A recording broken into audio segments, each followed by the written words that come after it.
Today, we are delighted to have Katie Kelly, Lester Laminack, and Vivian Vasquez, the three authors of the newly published Critical Comprehension, Lessons for Guiding Students to Deeper Meaning. Katie Kelly is a professor of education and coordinator of the Literacy Graduate Program at Furman University.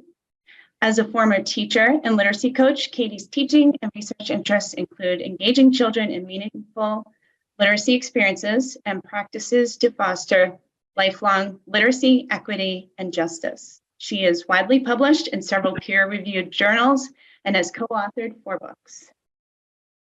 Lester Laminack is a professor emeritus at Western Carolina University and is now a full-time writer and consultant working with schools throughout the United States and abroad.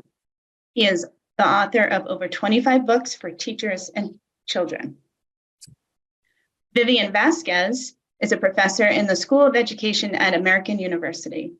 She is a former preschool and elementary school teacher. Her interests in creating spaces for critical literacies in the early year classrooms began while she was a kindergarten teacher. She has published numerous articles and book chapters, and she has co-authored or co-authored 15 other books. The NCTE Early Childhood Assembly honored her with a scholarship in her name, the Vivian Vasquez Teacher Scholarship. And now, please welcome Katie, Lester, and Vivian. Hi, everyone. So are we ready to start? Let's go to the next slide. So I'm going to open for us tonight and sort of set things up, and then I'll come back in at the end. So I sort of get to be the bookends. And we're talking about critical comprehension in this book, but I think it's a good place to start for us just to think about what people typically think of when they think of comprehension. If you look at almost any book written on comprehension or read articles about comprehension, you run across terms like summarize, infer, make connections, visualize, determining importance, synthesizing. And I want you to stop and think that a lot of those are taught as comprehension strategies, but in many ways, we need to remember that those are just ordinary human brain functions. Little tiny kids do those things. A 2-year-old stands on the back of a sofa with their arms on the top, looking out the windows and sees that the shrubbery is wet and says, "Look, it rained." And the parent says, "No, baby, it didn't rain. It rained on the bushes." Parent scoops the baby up and opens the front door and steps outside. The sidewalk is dry, the car is dry, the grass is dry. And the parent says, "See, it didn't rain. Everything's dry." And the kid goes, "Rain on the bushes." And they walk around to the shrubbery in the front, and sure enough, it's wet. And the kid says, "See, rain on bushes." Now, what the child is doing is inferring, which is closing the gap between what is presented by the situation or the text and what is already present in the mind. The kid's concept of outside things getting wet is connected to the concept of rain. So anything outside that's wet is due to the rain. That's an inference. It doesn't always result in a correct answer. What I want you to stop and think about is that those things are happening in the brains of every little human being across the globe long before we say in a 3rd grade lesson on the 2nd Thursday of October, today is the day we start talking about inferring. Those things are happening all the time. And in too many places, I'm concerned that people think of comprehension as the ability to give the right answer to someone else's questions. And this is my 46th year as an educator. I began teaching 1st grade in Alabama in 1977. So do the math. I'm really old. 46 years. And I have come to believe, just from my experience in working with people, that the person who asks the question is the one who's doing all of those strategies. I have to read something, I have to summarize, I have to infer, I have to determine importance, I have to negotiate vocabulary, I have to synthesize in order to draft questions. Yet in schools, the questions are being written by companies or teachers, and the children are being asked to answer them. So it is the company or the teacher who's doing the greatest bulk of the thinking and the actual processing of the information. Now, when I was a kid, and that was a long time ago, some of you don't even remember, but we once had TVs that were only black and white, and there was no cable vision, and there was this thing called an antenna with a wire that came down through the window. And if you wanted to change the channel, one of your siblings had to go outside and turn the pole to redirect the antenna, while you went over to the television and turned the dial either to 6 or 13, one of the two choices you could get. Yeah, that was the earliest form of a remote control. Well, in those days, you're going outside and changing that channel to try to get something to make sense and to zoom in on that television piece. Now, if I'm wanting kids to understand that asking those questions generates something, then I have to kind of look at what we did with TV in those days. I used to come home from the day at school, get off the bus, lie down in front of the television on a green plaid Herculon sofa, pull the cushion out of the middle, open my nifty notebook, and flip open my social studies text. Mr. Chandler would assign us to read the chapter and answer the questions in the back, write the questions and write the answers. So I'm there in the 4th grade, writing my questions and writing my answers and reading the chapter while watching Dark Shadows. And my brother is next to me saying, "Stupid, why are you reading that?" And I'm going, "Mr. Chandler said, read the chapter." And my brother, who's 2 years older and light years smarter, just sort of said, "Let me show you something." And he flipped to the back to where the questions are for the chapter. And he said, "Read that question out loud." And I read it out loud. Then he flipped over to the front of the chapter to the first heading. And then he read the topic sentence out loud. And it was a statement version of the interrogative in the question. So pretty much I learned to drive a dump truck. I drove my dump truck to the back of the book to fill it up with the questions. And then I drove it to the front of the book to fill it up with the answers. And then I drove it back to my notebook to write those answers down. And I didn't have to read the chapter. I didn't have to process the information. I didn't have to prioritize. I didn't have to understand vocabulary. I didn't have to think. I just had to manipulate text. If school and comprehension is about simply driving the truck and collecting information and giving the right answers to someone else's questions, then there's very little critical analysis of anything that's taking place. There's very little thinking. There's very little questioning. We're simply accumulating information, and we don't even understand then the purpose of why we read. I want you to think that, or think about the notion of what it really means to comprehend something. How are you different now that you read this? Is a question that I would ask. And other than that, it was, what are the 3 best questions you could ask? I would categorize your questions into three selections: vocabulary, information, and conceptual frames, concepts. And then I would look at what are you not understanding to decide what in the curriculum should be taught. Your questions would guide me more about my instructional strategies than your answers to my questions. We've seen education shift back and forth many times, and people use the analogy of a pendulum. And I think a pendulum is an inappropriate analogy. We are not simply moving from this back over to this, and then back to this again, and then back to that again. In my 46 years, I've seen that shift happen at least 3 times. I don't think it is an analogy for a pendulum. I think it should be a Ferris wheel. There is always something on the top in the 12 o'clock position that is the hot new thing and everybody's doing it. There's always something in the 3 o'clock position that is fading out and being challenged. There's something in the 6 o'clock position that is no longer acceptable to almost anyone. And there's something in the 9 o'clock position that's being considered and thought and revamped and is on the rise. That Ferris wheel is turning around and around, decade after decade. One thing I'd like us to consider with the analogy of the Ferris wheel is that no individual car stands alone. They're unified by a set of spokes that go down to a central axle.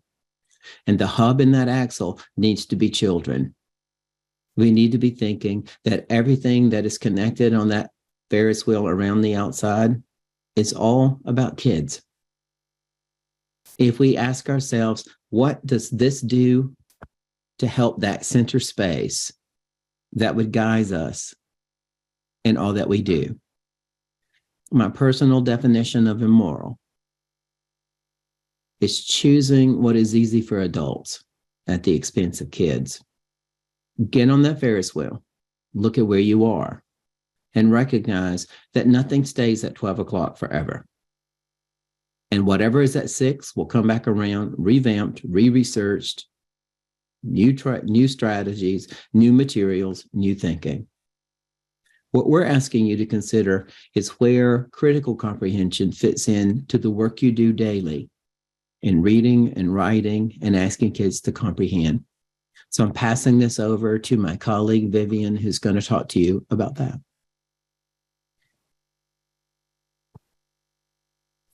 Thank you, Lester.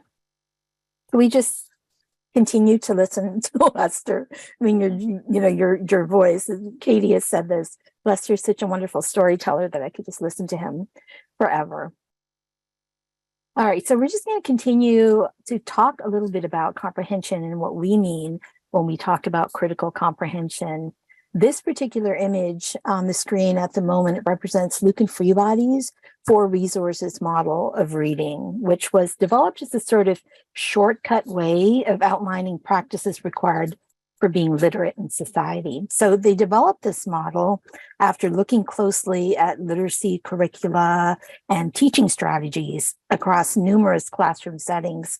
And what they found from this research is that teachers focus on supporting children as code breakers, which includes language conventions and patterns, meaning makers, which includes connecting text to a reader's background, knowledge and experiences and understandings, and using text to construct possible meanings and making links to other social and textual worlds.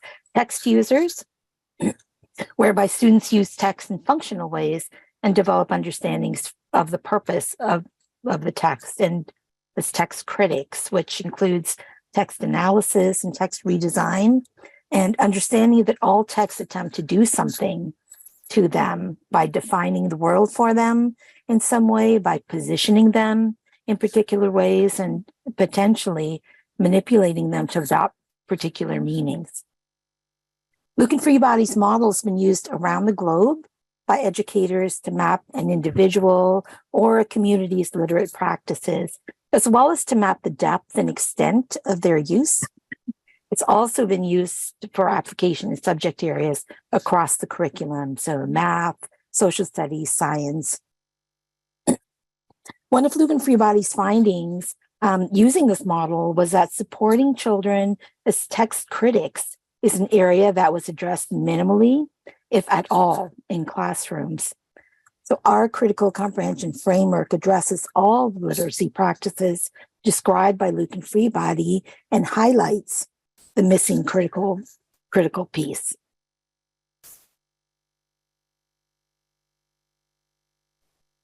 Excuse me. Oh, so in our framework, we acknowledge that both reading and writing are never neutral and are therefore shaped by our ideologies and our beliefs. Critical comprehension works to help us to interrogate and unpack our own assumptions and the messages conveyed in text. And we're thinking about texts sort of widely here, whether they're written texts or movies or even songs. As readers deconstruct text, they examine the relationships of power, privilege, and positions in text.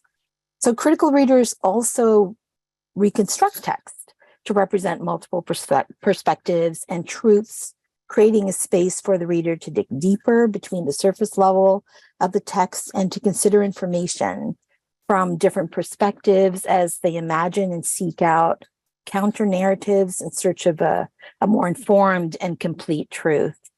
One of the central practices we ask readers to do using our framework is to read with and against text. And that's the slide that you're looking at now. Is when we read with text, the focus is on common interpretations and dominant understandings. So this entails a conventional definition of comprehension, a lot of what Lester was talking about earlier on. And that's really about the verification of literal and inferred meanings that are based on widely accepted perspectives. And we need to be able to first read with text in order to better understand what it is we are reading against. When we read against text, we move beyond conventional definitions of comprehension. This is where we do the work described by Freire and Macedo, when they say that when we read the word, we read the world, meaning that every text is based on particular understandings, viewpoints, and ways of being and doing in the world that are shaped socially, culturally, and also politically. So reading with and against text from multiple perspectives allows us to make more informed decisions about what information to take away, what information to question, and what information to leave behind. We created the framework as a way for students and teachers to work at reading critically in 3 moves. So we tried to really sort of make this doable and accessible with a potential for a 4th. Let me move to the next slide, Katie. During the first read, which we refer to as the movie read, the story is read without interruption. So in movie theater, no one hits pause or stops to share their thoughts, right? Instead, the movie keeps going. We keep watching and listening and making meaning individually. When the movie's over, we likely chat about our connections, confusions, our interpretations, ask our questions, and doing this often results in thoughts we hadn't considered. So new questions, new interpretations. If you return to the movie, then you bring with you a new frame of reference, an understanding of the whole that enables you to tune in more closely and to examine bits of the movie in new ways. So this first reading of the text is intended to be much like that first viewing of the movie and maybe a fully, uninterrupted reading or a picture walk overview of the whole book. The experience offers insight into how the text is organized and the perspective from which it is told, and it provides a context. It leaves the student with some knowledge of the issues, the problems, the conflicts in the book, so that when they revisit the text, they have a sense of what questions to ask, where they want to pause and examine things more closely, and which ideas they want to challenge and further excavate. The second read focuses on common interpretations and dominant understanding or widely accepted perspectives. So when reading with the text, we consider engaging with it in several ways, such as having students say something about the text, simply asking students to say something, whatever it is that's on their mind about the text without, any parameters. Making connections to the text, whatever those may be, having students ask a question about the text, or sharing a quote or phrase that resonates with them, or asking them to do something like a quick sketch to visualize their thinking.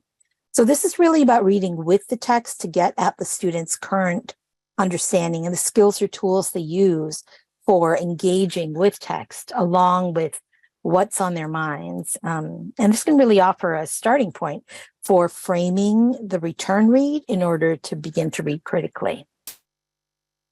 The return read is a term we use to describe revisiting the text after the second read with specific focus to question the text, to examine whose voices or experiences are centered or decentered or challenge the status quo. Through reading critically, we hope to create a space for students to name and critique injustices, to help them to ultimately develop the agency to build a better world. In other words, during the return read, teachers and students are reading against the text, asking and answering questions about the word and the world. So when we read critically, we consider engaging with the text in several ways, including focusing on alternate perspectives that challenge dominant understanding or beliefs, exploring how the text centers certain groups and ideas while marginalizing others, considering how our identities influence the perspectives we bring to the text and how that shapes our understanding, deconstructing the text to examine whose perspectives are included and whose are omitted and how that shapes our thinking, or considering how the historical perspective, the social and political climate of the setting, and the publication date even may influence our thinking. As you read against the text, you would consider how your ideas and observations shift or change and whether you're encouraged to act on your new understanding. This then leads to a fourth step, which is what sorts of action might you take to advocate for change, to disrupt and dismantle inequity and injustice. Can we move to the next slide, please, Katie?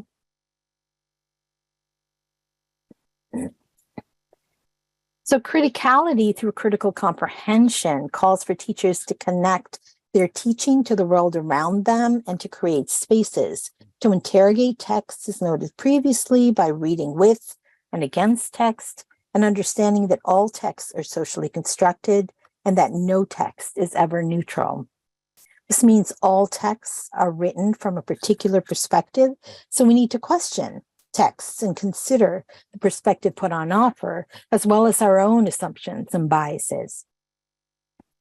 So if all texts are socially constructed, then they can be deconstructed, and we can seek alternate narratives and counter narratives to develop a deeper, broader, and more informed understanding that leads to heightened awareness of inequity and positions us then to take action in pursuit of social justice. Critical comprehension, then, is an approach to deeper, thoughtful, and thought-provoking reading that moves beyond the passive acceptance of text and literal levels of meaning to question the word and the world. And when we read critically, we recognize that meaning resides neither in the text nor in the reader. Instead, meaning is created in the interactions with the text, is filtered through readers' identities, background knowledge, the perspectives they bring to the text, what's happening in the world around them, including who and what is in the world with them. Our aim then with critical comprehension is to prepare children to be successful in school-based literacy practices and to use literacy, excuse me, as a tool to become engaged and empowered citizens of the world around them. When children learn to read with a critical stance, like we're suggesting, they start to identify and examine problems, they become a lot more socially conscious, and they begin then to understand what it means to work for social action, to make a difference in their lives, in their community, and the larger world around them. Can we move to the next slide, please? This chart delineates what we mean and what we don't mean regarding critical literacy as it's used in critical comprehension. So central to critical comprehension instruction is responsive to students, being responsive to students and focusing on their interests and their passions, their ideas, their questions as they engage with texts. In critical comprehension, we use critical literacies as a lens or framework for doing what we do throughout the day and beyond. This ensures the work that we do is grounded in our everyday practice, that it unfolds within a context that is important for our students and that it's fluid and creates spaces for justice-seeking learning that brings to the fore notions such as power and privilege. So this work can be, and it is, very transformative. Something that we really encourage people to remember and to think about is that critical comprehension isn't a scripted program to be added to the school day. It needs to be part of what you do. It becomes the more that you do this, the more it becomes part of just what we do, a part of what you do, a part of how you do what you do. It becomes just a part of your everyday, and not just while working with books. It becomes part of what you do when working with any kind of text. And so, I mean, it doesn't follow a step-by-step, one-size-fits-all program. And that's one of the things that's, I think, really important to remember about this, and what's powerful about this. Rather than finding the right answers based on a single indoctrinating source and accepting what is read without question, the focus of lessons vary. Because, as mentioned previously, it should be responsive to students' passions, questions, interests, and things that are important in their lives. So to become critically literate then is to develop the ability to examine such things as whose stories are told and whose are omitted, whose voices are represented and whose are ignored, or what topics or issues are avoided or misrepresented. So that's just sort of a background for you of the meaning behind our framework and why it sort of really matters to us, and why we feel this is something that that we want to make accessible to as many people out there as possible. So in the next part of this webinar, Katie will walk you through a lesson that makes use of the framework, and that hopefully will help you to imagine how you might create a space for doing this kind of work in your own setting. Thank you, Vivian and Lester. Yeah, so I'm really excited to be able to talk a little bit with y'all tonight, or morning, depending on where you live, about what this work might look like. And as Vivian pointed out, this is certainly not a scripted curriculum. We, in our book, Critical Comprehension, we offer, I've never counted, dozens, many dozens of lessons that you can take and actually implement with your students, tomorrow. In fact, I have the book, I know you can't see this, I have it opened up to the very first lesson in the Examining Stereotypes chapter, which is the lesson that I'm going to share with y'all tonight. The other thing I want to point out about our book, Critical Comprehension, despite the fact that we have these lessons, the conclusion provides you with a framework for thinking about how you might take your own units, your own books that you already have in your classrooms and other texts outside of books, as Vivian mentioned, to think about how you might embed this work. I see several people talking about poetry. How might you do this work every day with your students? So it is really responsive to your students' interests, their inquiries, their identities, their backgrounds. So I mentioned that just as a way to kind of frame this particular lesson. You might think to yourself, wait, this lesson is perfect. I'm ready to go and implement it tomorrow because we just were talking about things related to this. And that's wonderful. But at the same time, we really want you to think about how you can take the work that we're sharing and the lessons that we've written and adapt them for the needs of the students you serve. So what I'm going to do is walk us through the multiple reads that Vivian mentioned, from the first read through the second read, the return read, the critical read, and then the fourth is this notion of reading for action. Obviously, I can't do this justice in just a short amount of time. The idea is that you would do this work over a period of time with your students, right? This certainly wouldn't happen all at one time. So we're going to pretend tonight, this morning, whatever, that we've already read the book. And the book is called Milo Imagines the World. The author is Matt De La Pena, and the illustrator is Christian Robinson. And for those of you who are not familiar with the story of Milo Imagines the World, it is a picture book, as are most of the lessons in our book, Critical Comprehension. We use picture books because we believe they are relevant for children and people of all ages. This beautiful story is about a little boy named Milo, and he takes the subway every Sunday. No, I take that back. Once a month on Sundays. And he and his sister are traveling someplace that we don't quite know in the beginning of the story. And as they're riding on the train, Milo notices the people around him, and he kind of imagines what their life would be like, what their stories are.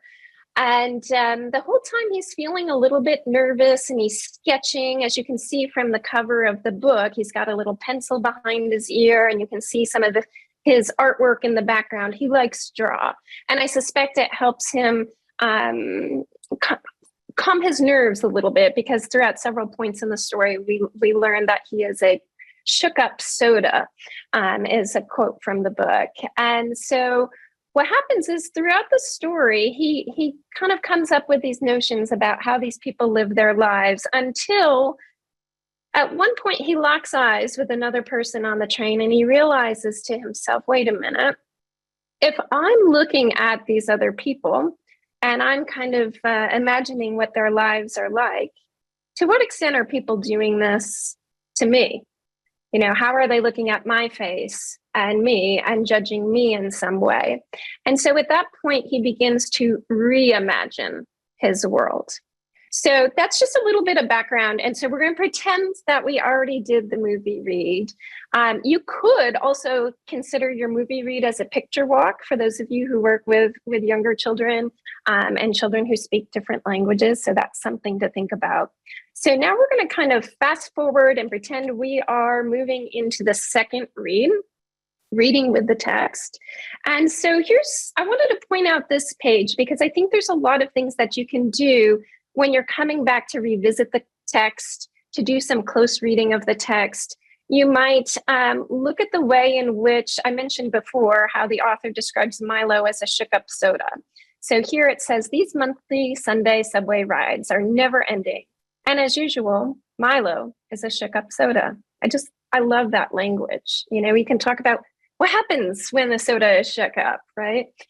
Excitement stacked on top of worry, on top of confusion, on top of love.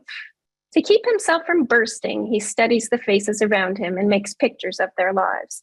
So I'm thinking about the importance of social emotional learning. We could come back to this part in the story and we can talk about whether or not there were times that we might have felt like a shook up soda. Or are there other characters in other books that we've read who have felt similar ways?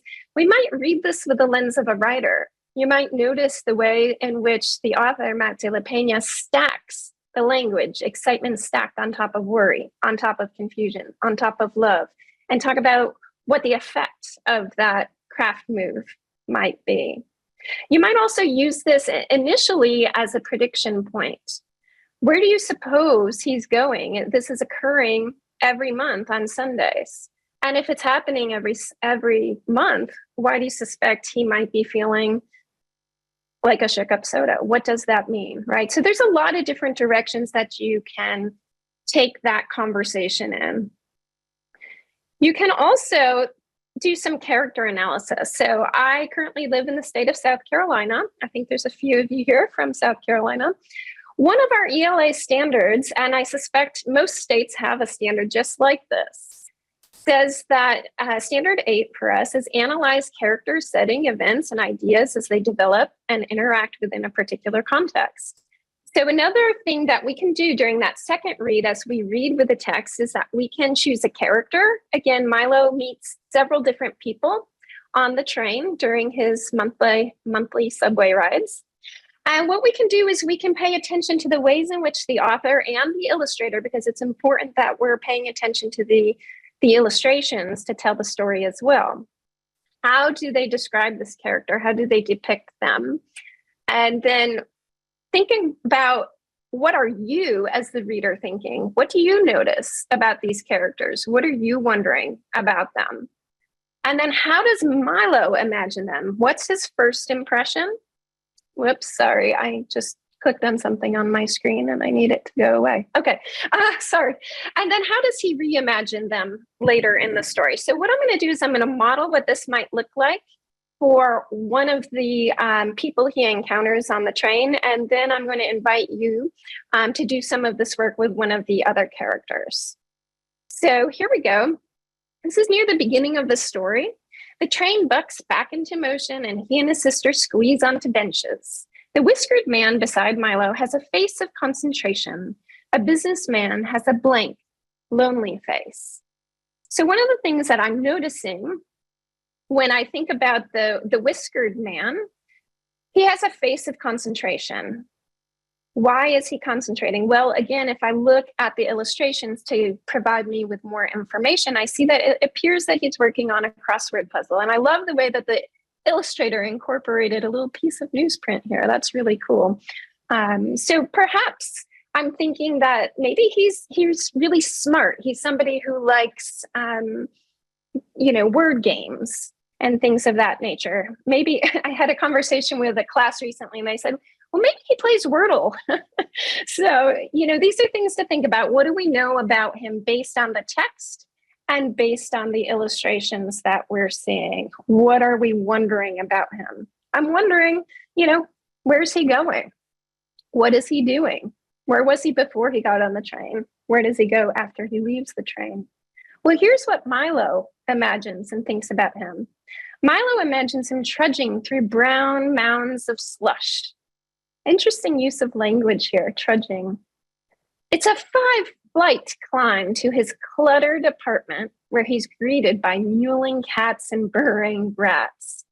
Okay, so he kind of sees him and I wonder, let's see, yes, if I go back here, I kind of wonder to what extent his appearance leads Milo to think that, he's kind of having to climb to the top apartment, but he's got cats and burrowing rats waiting for him.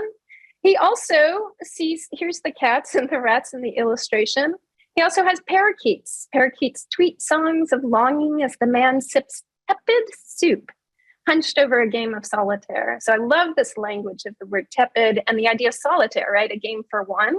So Milo's imagining him by himself, with the exception of all of these creatures. Late that night, the door to the parakeet cage mysteriously falls open and the cats gather on the cold sill to watch the birds fly free above the city. So now I want y'all to think about this character that Milo meets. So this little boy boards the train, and I want you to notice the way in which the author describes him, and of course the way the illustrator depicts him in this illustration. You're welcome to jot your thinking in the chat.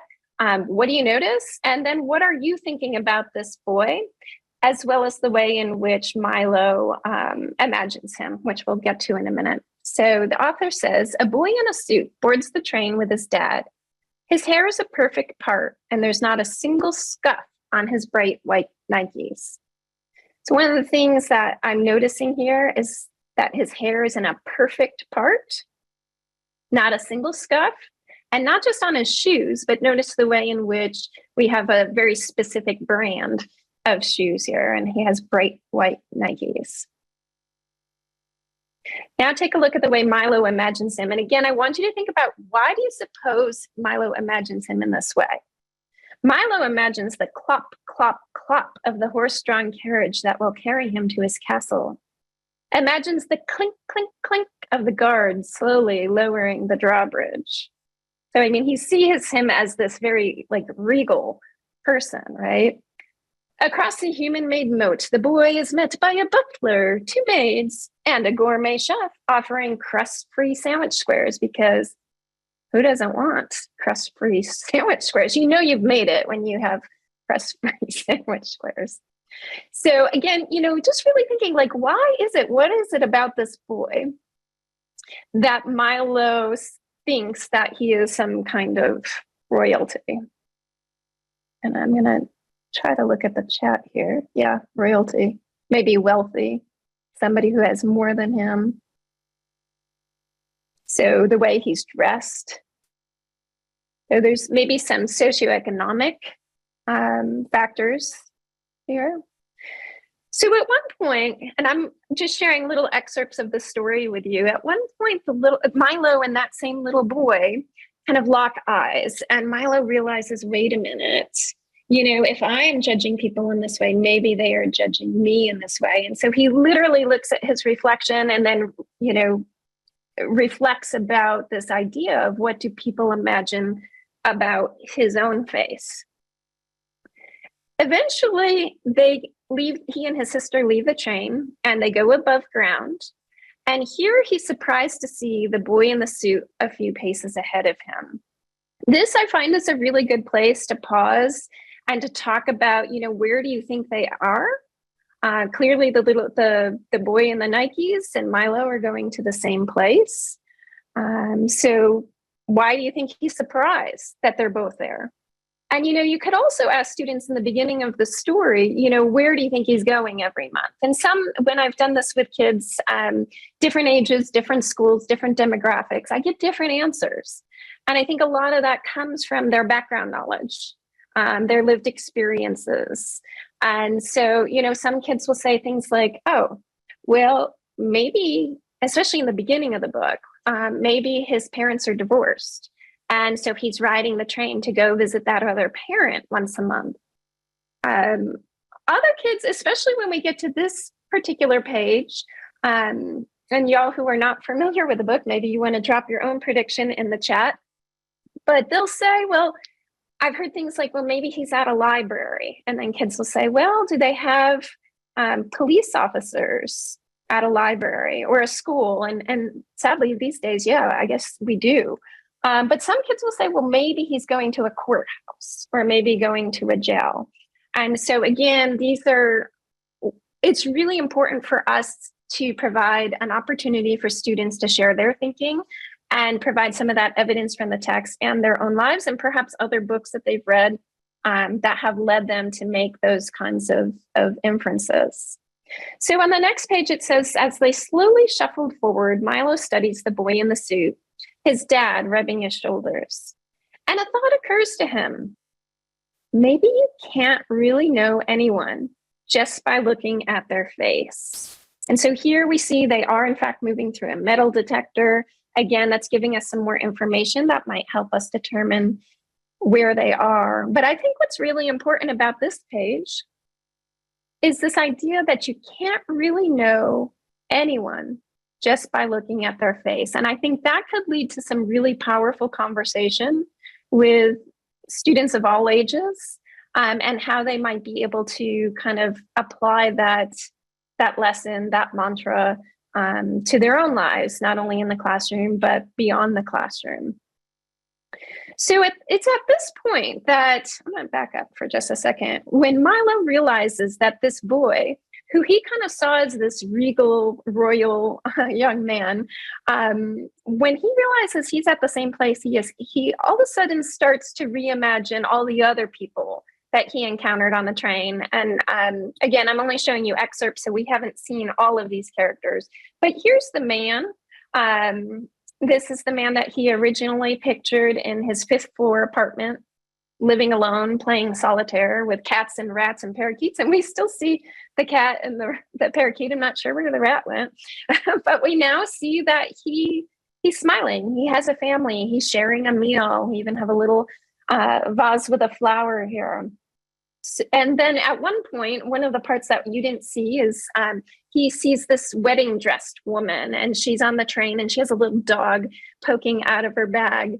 And so he envisions her getting married to a man and flying off in a hot air balloon, living happily ever after. And so now he kind of re-envisions the way in which he saw that woman. So again, this is not written in the text. This is where the illustrations really convey important information in this story. So one of the things that you can think about with a second read of this book with your own students is using a chart like this one that comes from our book, Critical Comprehension, and you can have students break down each of the characters Milo meets and provide the description based on the text and the illustrations, what they're thinking, what they're wondering, how Milo imagines them, why, and I think this is a really important question that could lead to some really interesting conversation. Why do they think that Milo imagined them in that particular way? And then later in the story, how does Milo reimagine? And, what are they thinking now? So you might, and we have an example filled in here for you. You might use this chart. You might not. You might use a Jamboard and create different, what do they call them? Frames, I think, for each of the different characters and have students complete it that way. Those of you who work with young kids, you can have puppets, right? You can have them get together in small groups and reenact and have conversations with puppets. You might have them do a I used to call this a gallery crawl, but a kindergartner corrected me and said, it's really a gallery walk. We're not crawling anymore. So gallery walk, where you might have anchor chart paper up around the room and get the kids up and moving and having conversations with each other about the different characters. You could assign the different characters to different students in different groups to have conversations. So the idea here is really thinking about this notion of the second read and examining character. We can return to this book again and again and again. And I think it's important to acknowledge the fact that you don't have to read it cover to cover every time. Okay, so I might just come back for my return read for that critical read by just looking at this particular line. Maybe you can't really know anyone just by looking at their face. And then I might lead students into a conversation, a more critical conversation about the idea of stereotypes. I would, rather than telling them that what he's doing is using stereotypes to develop these notions, I might invite them to kind of come up with that themselves. They might say things like assumptions, and then we can lead to a conversation about stereotypes, provide that definition, and then here are some questions that you might ask to facilitate a conversation with your students. So what are some of the stereotypes that Milo included in his original drawings? And then what are some of the factors that changed his views and his thinking? You can move from the text-based questions to more global questions to say, this happens not just in this book, right? This might happen in other books. This might happen in the world around us. Maybe you're aware of current events, maybe something in your own life, right? What are some examples of stereotypes that we make every day in our lives based on limited information? And where do these stereotypes come from? What are the messages that society sends to us that then lead us into developing biases, which is actually a whole other chapter with lots of other lessons that you could pull from. I think the really important piece here is now what, so what? How can we work to then reimagine and then disrupt these various stereotypes, which then takes us to this last idea that really shouldn't be last. I think this should be kind of this ongoing. To me, this is the so what. Reading for action. What can we do? I think Lester said previously, now that you've read this, what are you thinking? Now that you've read this, what will you do with this? So we might, again, move to our own lives. Think about a time when you may have judged someone. And I invite y'all to think about that in your own lives, maybe even a student or a family of one of your students. How can we reimagine them? And how can we work to better understand someone? So this is just a little quick excerpt of how you might move through a book like Milo Imagines the World with multiple reads. But you can do this with lots of different texts. So Lester's going to talk a little bit about how you might work to disrupt stereotypes with messages in the world around us, including advertisements, both print and on TV and the internet, because that's all around us. All right, so you go into the next slide. So one thing we'd like you to consider is many of you I noticed in the chat are popping in things like this could work with poetry or some shorter text to start with. One thing I would remind you is that much of this work, when we began it, is done as read aloud. So the length of the text, if you're worried about children not staying with it or not going back into it, you could be guiding that. We want them to also be able to explore texts that are not in book or poetry or magazine form. So we would explore some things like printed ads first and just look at the placement of the item, who's in the picture alongside, what are the promises or suggestions made by the advertising company? Is there a way to test that product to find out if it does what it says it's going to do? And what are they suggesting? So if we look at this Mother's Day, get back to the job, look at who's depicted in the Mr. Clean ad. And why is Mr. Clean always this muscled man? Why is he bald? Why is he always in a white t-shirt? And what are the ads suggesting? So we can do much of the same work by doing 3 different visits with the print ads and coming down to those same questions. And then if you look at trusted by moms, are moms the only people who care about disinfectants? Are there, obviously you haven't been in my house because I don't like germs. And so you think about where those things are suggested and who it is suggesting to kids about gender roles, about who makes purchases, about who does what job. And those sorts of things open up lots of conversations. So let's go to the next one because I want to be able to look at this video. I'd like you to watch this video just quickly and see what you notice. Pop anything in the chat that you'd like to as you're watching it. And just let's be observant for a second. Welcome to Mountain Dealership. Excuse me, I'm looking for a low mileage SUV with a V8. Zero to max signing. Let's do a deal. Excuse me, do you have any V8 SUVs, bro? Bro, I've got a sick SUV back here. Has your name all over it. Never be ignored at a dealership again. V8. Yep. Nice. Buy your car entirely online on vroom.com. All right, so jot down what you notice or what you're thinking about. And what Vroom, the car company that brings a car to your sidewalk so you don't have to go to a dealership, what message is it that they're sending to people? And I'm reading your comments like ignored women who want to buy a car, agree to both, all men. Vroom is trying to get more women to buy cars. Why there are only men working at the car lot. Cars equal boys. Men who comes to buy a car isn't. The gender roles by cars. Wow, there's a lot going on there. I'm trying to just read them as they go through. And it's actually a funny commercial that a puppet would get the attention of the males and dropping her voice an octave. If you start exploring all the gender stereotypes that are embedded in this commercial, and then products and having kids generate some commercials of their own. So let's take a product and who are we trying to sell it to? What would you pitch that to? Now take the lens and go back and look at other advertisements. Pull down some YouTube videos of Super Bowl ads. Those are 30-second ads that cost several $1 million. So every second is absolutely thought through. So think through how you would analyze those using the frame that we're looking at, that we take one pass, just go through it, hear it, see it all the way to the end. Take a second pass and stop and ask questions and make noticings.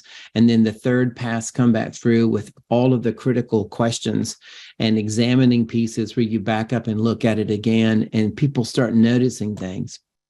If kids raise a question and look at something through a particular lens that someone else missed, then we have an opportunity to dig a little deeper. We want to leave a little time for you guys to ask some questions. So I'm going to go to the next slide.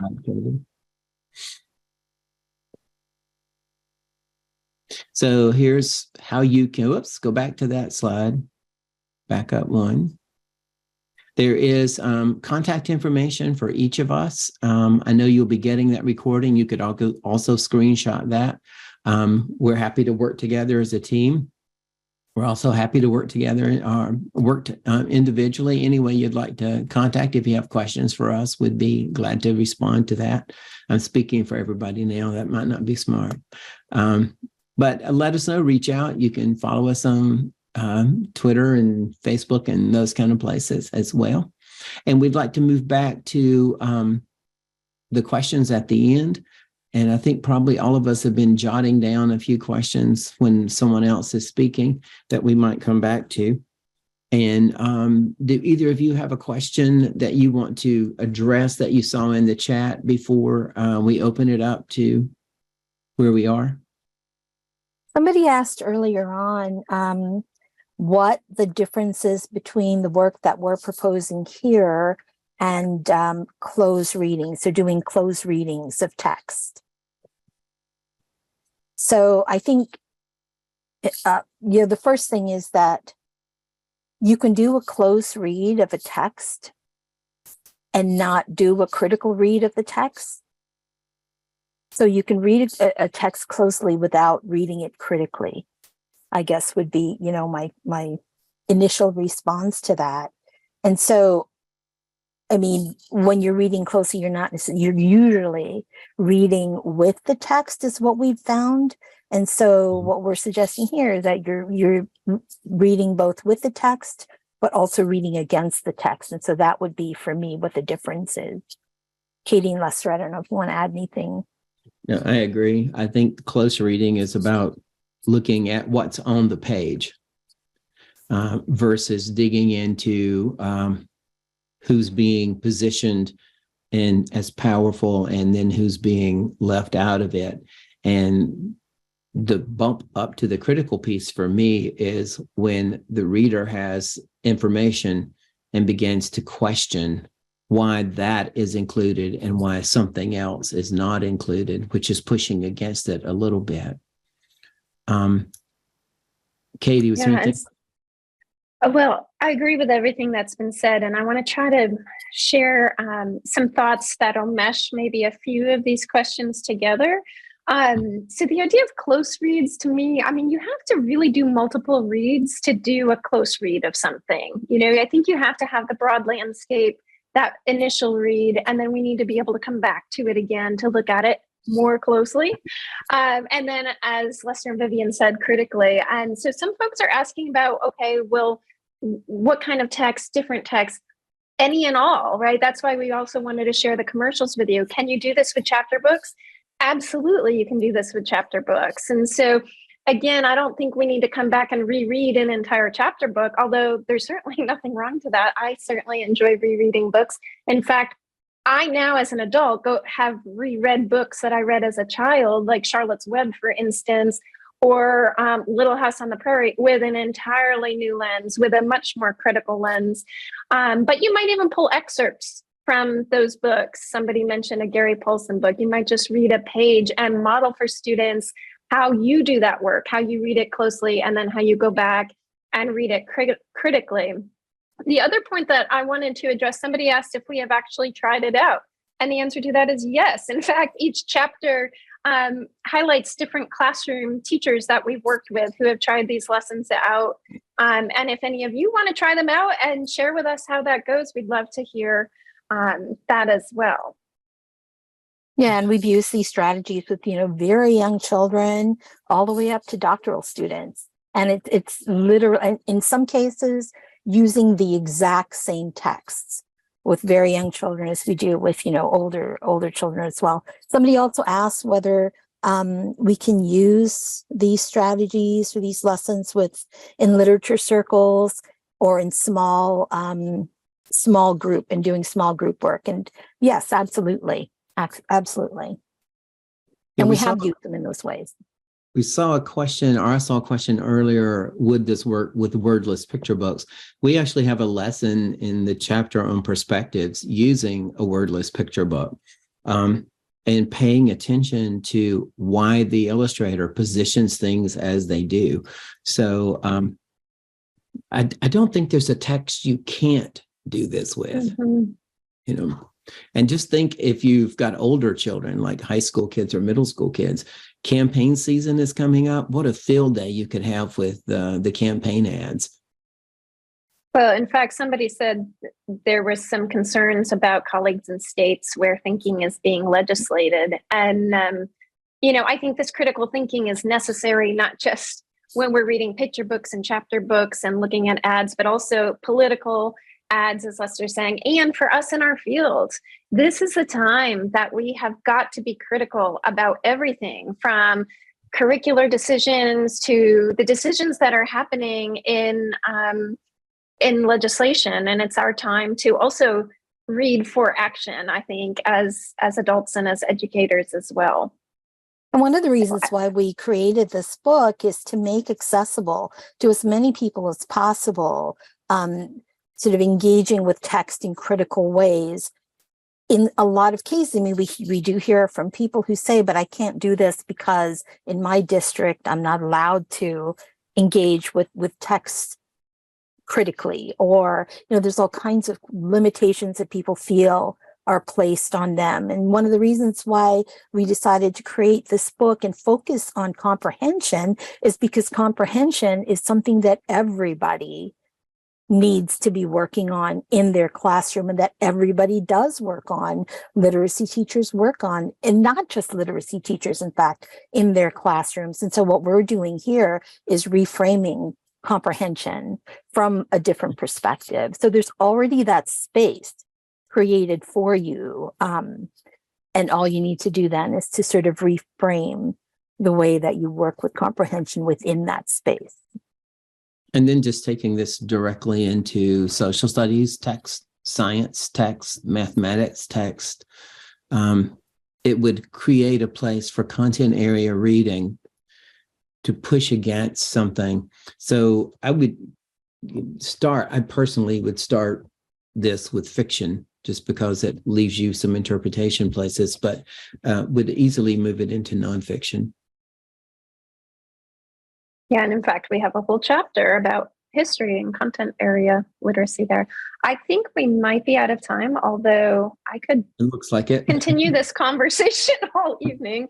And there's so many great comments and questions. So I'm going to jump ahead. Margaret, are you going to announce the winner? Although we're all winners. We're all winners. This was absolutely fantastic. And like you said, I think this conversation could continue on.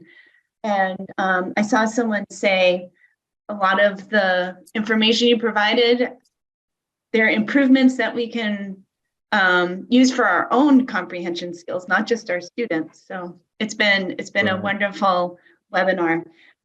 And I just wanted to thank you again to Katie, Lester, and Vivian for that engaging webinar. Thank you, everyone. Thank you so Thanks, much, everybody. everyone.